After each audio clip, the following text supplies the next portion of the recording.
Pernahkah kamu bertanya-tanya, kenapa negara-negara seperti Arab Saudi, Irak, dan Iran punya begitu banyak minyak bumi? Kenapa bukan negara lain yang tanahnya jauh lebih hijau dan subur?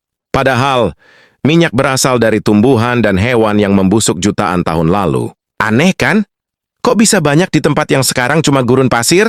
Yuk, kita telusuri jawaban yang sebenarnya penuh kejutan dan mungkin bikin kamu melihat sejarah dunia dengan cara yang berbeda.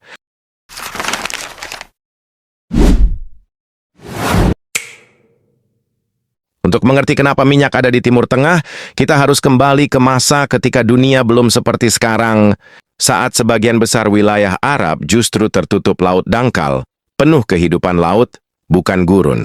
Dan di sanalah cerita besar ini dimulai.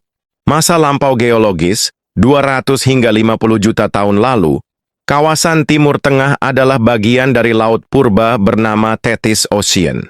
Laut ini dangkal, hangat, dan kaya plankton, organisme kecil yang mati dan tenggelam ke dasar laut setiap hari. Lapisan demi lapisan organisme mati ini mengendap, tertutup lumpur dan pasir dari waktu ke waktu. Dengan tekanan tinggi dan suhu dari dalam bumi, endapan organik ini perlahan berubah menjadi minyak bumi. Proses ini butuh waktu jutaan tahun. Wilayah Timur Tengah terletak di antara beberapa lempeng tektonik besar, termasuk lempeng Arab, lempeng Eurasia, dan lempeng Afrika. Pergerakan lempeng-lempeng ini selama jutaan tahun menyebabkan pembentukan cekungan sedimen besar yang ideal untuk akumulasi minyak. Endapan organik ini tertutup oleh lapisan sedimen lain, menciptakan kondisi anoksik tanpa oksigen yang menghambat pembusukan sehingga bahan organik terawetkan dengan baik dan perlahan berubah menjadi minyak bumi akibat tekanan dan panas dari endapan sedimen yang terus menumpuk di atasnya. Jadi bukan karena di sana banyak tumbuhan darat, tapi karena lautnya dulu kayak kehidupan mikroskopis. Ironis, bukan? Tanah tandus hari ini menyimpan harta dari laut yang pernah menutupinya. Kondensasi dan jembatan geologis. Kondensasi dalam konteks geologi minyak merujuk pada pembentukan kondensat gas, yaitu hidrokarbon cair ringan seperti etana, propana, butana yang terbentuk dari gas alam ketika tekanan dan suhu turun. Tapi punya bahan organik saja tidak cukup. Minyak bisa menguap atau bocor kalau tidak ada jebakan.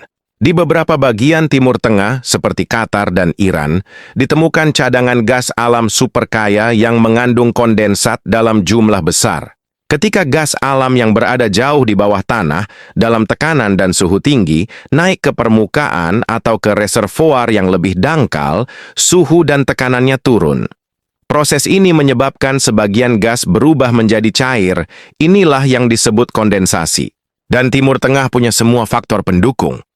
1. Batuan sumber yang kaya organik. 2. Batuan reservoir berpori yang menyimpan minyak.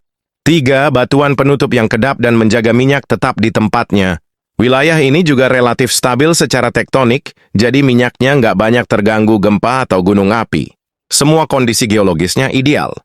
Cerita modern dan kolonialisme, minyak pertama kali ditemukan di Persia, sekarang Iran, pada tahun 1908.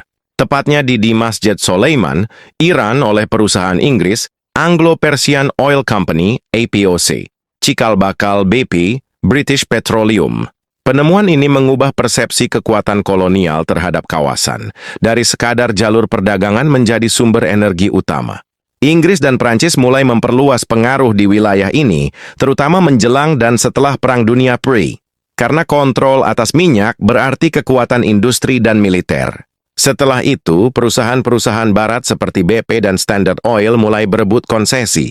Mereka tahu cadangan minyak Timur Tengah sangat besar dan sangat strategis. Dalam Perang Dunia dan Perang Dingin, minyak dari Arab menjadi kunci energi dan kekuasaan global. Minyak bukan cuma soal energi, tapi soal pengaruh. Banyak konflik modern, seperti Perang Irak, intervensi di Suriah, dan ketegangan Teluk, masih punya akar dalam kolonialisme dan kepentingan minyak. Perang Irak 2003 oleh Al-Sels diyakini sebagai bagian dari strategi mengamankan minyak.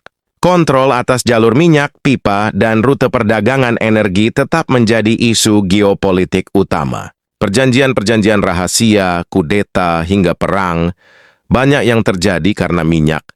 Jadi, kenapa minyak banyak di Timur Tengah? Karena jutaan tahun lalu itu adalah laut kaya kehidupan. Karena geologinya sempurna untuk memerangkap minyak. Karena sejarah membentuknya jadi pusat eksploitasi energi dunia.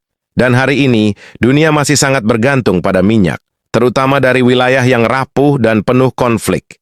Tapi ada pertanyaan yang lebih besar. Apa yang terjadi ketika minyak habis atau dunia tak lagi membutuhkannya?